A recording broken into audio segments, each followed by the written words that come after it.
that they cannot be operated on, they cannot be cleaned, they cannot be embalmed. Therefore, it has been costly that there must have been coming out a very bad smell. I've directed the CEO that the old mortuary, putting 2 million there, immediately be redone, so that all unclaimed bodies, all the police cases, they'll be handled in the old mortuary. Again, I have information machines that is in charge of this gentleman. I'm told he was dumped in some bushes in one of the sub-counties, but now he's in charge of the biomedical. He will make sure, and the time I want to do that, you must make sure there is no machine, even if it's sabotage, that will cause this motor not to be operated. Therefore, for the two, again, even the old one, let us make sure that it's operating.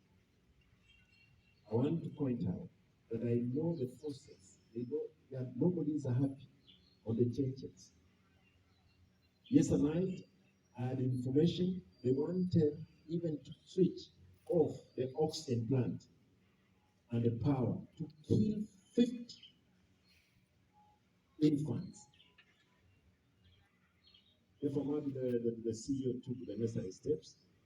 And again, we want to get the information which we can verify.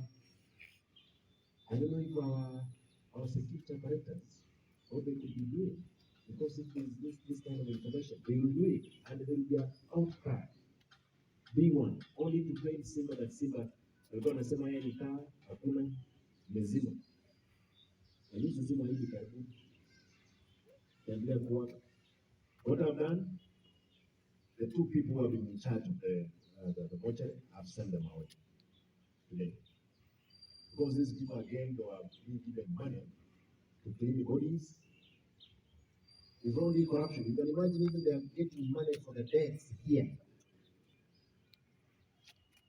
And these people, Nadhania wakatoa hizo imefika. Therefore, I've instructed the daktari, hawa watu waende nyumbani saa hizi tu. Hakuna biashara ingine, wakwani. Let them go out. Of course, I brought in, since we got this information, I brought in some mortuary attendants from one of the best mortuaries in the country to man this facility.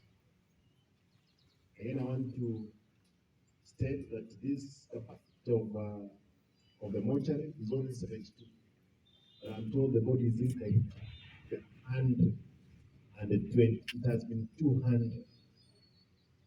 Therefore, you can figure out how strained we are. But I'm going again to ask the management and the board to look for more money. We want to see if we can use that facility to hold more bodies.